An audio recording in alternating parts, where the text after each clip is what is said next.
We all like to think we're in the driver's seat when it comes to our own decisions. But what if I told you that most of the time, there are these hidden psychological forces guiding your actions every single day? We're going to dive into the invisible scripts that, well, basically run our lives. It's kind of a wild thought, isn't it? Your brain is constantly working behind the scenes, making calls based on this ancient wiring.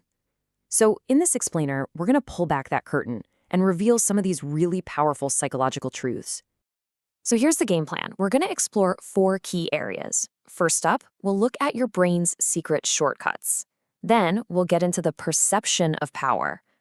After that, the unspoken rules of connection. And finally, we'll hit the big one, the emotional bottom line that pretty much governs everything. Okay, let's kick things off with what's happening right inside our own heads. These are the automatic processes, the biases that are shaping our reality, a lot of the time without us even having a clue. See, our brains are basically wired for efficiency. They're lazy in a smart way. If your brain has to work too hard to figure something out, it actually gets a little suspicious. That's why speaking clearly and simply makes you seem way more confident and knowledgeable. Your brain just kind of equates that clarity with truth. Now, you might hear that and think, wow, what a flaw in our design. But it's not a bug. It's actually a feature. This negativity bias, it's an evolutionary survival tool. Your brain is hardwired to remember the berry that made you sick or the sound of a predator way more vividly than it remembers a pretty sunset. It's all about keeping you safe. And this is exactly how that ancient wiring shows up in our modern lives. You could get a dozen compliments on a project, but it's that one piece of criticism that's going to be bouncing around in your head later that night. It's just a powerful and, yeah, sometimes frustrating mental default. So that same survival instinct that makes us obsess over threats, it also pushes our brains to find order and predictability everywhere. The drive is so strong that we often end up connecting dots that aren't actually related. And that, right there, is the psychological root of things like superstitions. Just knowing this tendency exists can help you think more critically and, honestly, avoid being manipulated by false patterns. All right, so we've looked inside the mind. Now let's see how all those internal processes start to affect our influence on the outside world. How do we project authority and confidence? And more importantly, how do other people see it? A lot of the time, confidence isn't about what you feel, it's about what other people perceive. And your vocal pace is a huge part of that.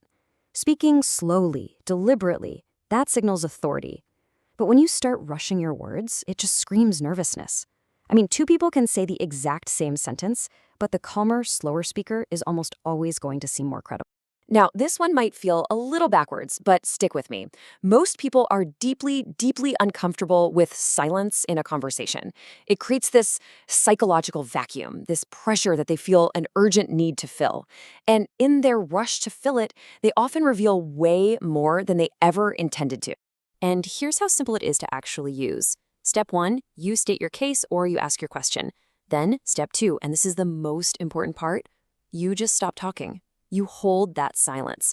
Almost every single time, the other person will jump in just to break that tension, and a lot of the time, they'll give you exactly the information you were looking for. You'd think being a yes person would make people respect you more, right? Well, it turns out it often does the exact opposite. When you set clear boundaries, when you can say no calmly, you're sending a signal that your time and your energy are valuable. It's an act of self-respect, and that, in turn, makes other people respect you more. Okay. So we've covered the mind, we've covered power. Now let's get into the subtle dance of human connection. What are those little behaviors that truly build trust and rapport with other people? This is a huge one. We often get caught up thinking we need to be witty and charming to connect with people, but the real magic trick? It's just listening. Seriously. When you listen attentively to someone, their brain actually releases dopamine. That's the feel-good chemical. You are literally making them feel good just by giving them your undivided attention. I mean, just look at the balance here. Listening is literally half the battle. It's the single biggest piece of the puzzle for building a genuine connection. Way more important than the actual words you say. Your presence is so much more powerful than your prose. Eye contact. It's a really delicate balance, isn't it? Too little and you might seem insecure, maybe even untrustworthy. Too much and suddenly it feels aggressive, like a stare down.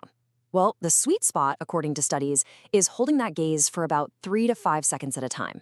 It's the perfect amount to signal confidence and honesty. So get this. You are way more contagious than you think. Your emotional state doesn't just stay inside of you, it actually radiates outward and influences everyone around you. If you walk into a room calm and centered, you'll notice other people start to relax. If you panic, that panic spreads like wildfire. You really do have the power to set the emotional tone. And that brings us to our final and I think most important section. After all the mental shortcuts, the power dynamics, the connection tactics, what's the one rule that really trumps everything else? This, right here, is the ultimate truth of human behavior. In the end, our memories, they aren't built on logic or on data points. They are built on emotion. The lasting impact you have on another person is always, always going to be an emotional one. That's the final filter that all of our interactions are judged and remembered by. Look, understanding these psychological forces isn't about learning how to manipulate people. It's about being able to navigate your social world more consciously, to build stronger, more genuine connections, and to understand yourself and others on a much, much deeper level. The choice of how you use it, that's yours.